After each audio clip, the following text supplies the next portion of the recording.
All right, let's talk about something big, something adventurous, buying your very own piece of Alaska. I mean, if you've ever had that dream of owning land in the last frontier, then this is for you. We're going to walk you through it step by step to make that dream a reality. Ah, Alaska. Just saying the name brings up these incredible images, right? We're talking vast wilderness, those jagged, rugged mountains, and this feeling of just unparalleled freedom. There's a reason they call it the last frontier. It's home to some of the most stunning, most remote land you can find anywhere on the planet. And I'm guessing a lot of you watching have had that dream, right? Owning your own little slice of it. Maybe for adventure, or just to escape, or maybe to build something that lasts. The thing is, that dream, it's actually more doable than you probably think. But, and this is a big but, it is not like buying property anywhere else. So the big question is, how do you actually pull it off? So here's how we're going to break it down for you. First, we'll get into what the Alaskan dream even means. Then we'll give you a blueprint for buying. After that, a super important reality check. Then we'll cover the nitty-gritty of making the land yours. And finally, and you're going to want to stick around for this, we'll go over the common mistakes you absolutely have to avoid. All right, let's jump right in. Section 1. This is maybe the most important step of all.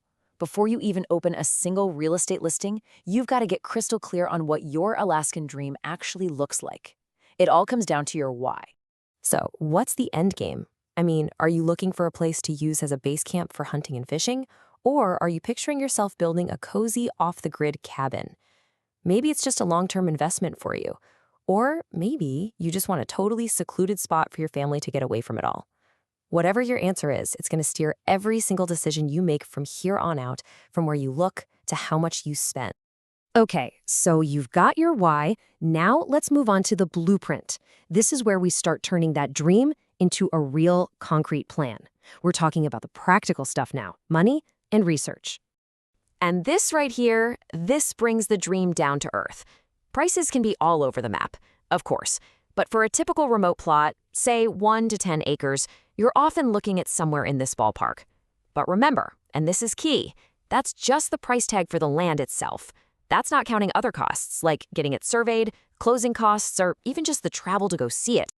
So you might be wondering, how do people even afford this? Well, this is a huge piece of the puzzle. See, traditional banks, they can get a little nervous about loaning money for vacant, remote land. And that's exactly why owner financing is so incredibly common up in Alaska. It can mean no credit check, a pretty low down payment, but here's a word to the wise. Even though it's a fantastic option, you absolutely should have a real estate lawyer look over that contract.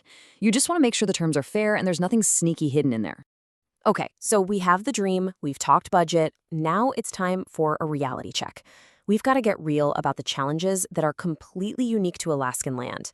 This next part is absolutely critical, and it all kicks off with what is, without a doubt, the single most important thing to understand. Just let this number sink in for a second. More than 80% of the communities in Alaska are not connected by roads. Let that sink in. This means you have to totally rethink what access even means.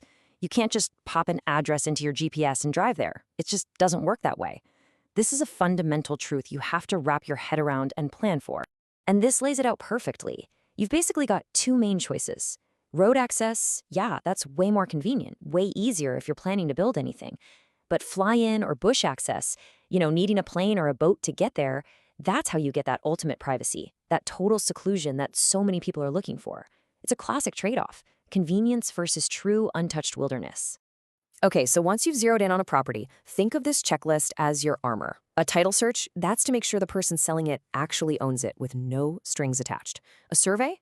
You gotta do it, especially when there are no fences for hundreds of miles. You also need to look for environmental stuff like permafrost. That can make building a total non-starter. And finally, zoning. Some parts of Alaska are in organized boroughs, think of them like counties with rules and building codes, but a huge chunk of the state is unorganized with way fewer rules. You have to know which one you're buying in.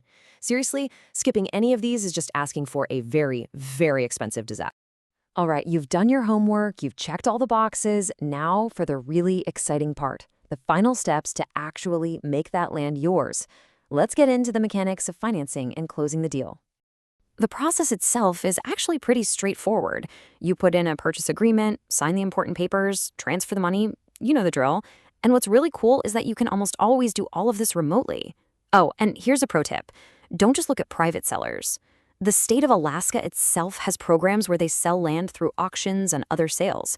It's definitely worth checking out their official websites for that. Okay, buckle up because this last section is non-negotiable. We're about to cover the biggest mistakes people make, the kind of mistakes that can turn that dream adventure into an absolute nightmare. Honestly, think of this as your survival guide. First mistake, getting the timing wrong. Look, showing up to see your property in the middle of winter is a whole different world than visiting in the summer. We're talking ski planes, specialized gear, the whole 9 yards.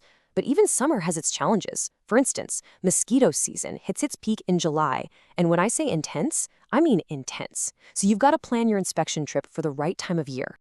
Mistake number 2, not packing for survival. Your packing list out here isn't about being comfortable. It's about staying alive. Your cell phone? Probably not going to work. Forgetting stuff like bear spray, a good bug net for your head, a reliable GPS, and bringing way more food and water than you think you'll need, that's a dangerous rookie mistake. You have to be 100% self-sufficient. And that brings us to mistake number 3, having no backup plan.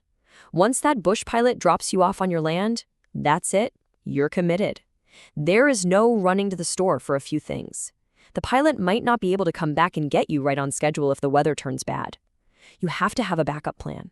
You have to overpack the essentials, because out there is no safety net. And the last big mistake? Ignoring the wildlife. Remember, you're a visitor in their home. Bears, moose, wolves, they are your new neighbors. Not knowing how to use your bear spray, not storing your food the right way, and just generally not understanding basic wildlife safety, that's not just irresponsible, it can be deadly. You have to respect the animals, and you have to be prepared.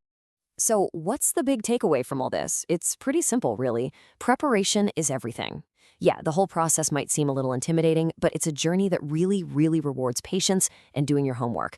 And if you do it right, the payoff is huge. A piece of genuine wilderness and a kind of freedom that's almost impossible to find anywhere else on the planet. So after all that, there's really just one question left. The wilderness, it's out there and it's waiting. And you know what? With the right prep, that dream is totally within your reach. The only real question is, are you prepared for the adventure?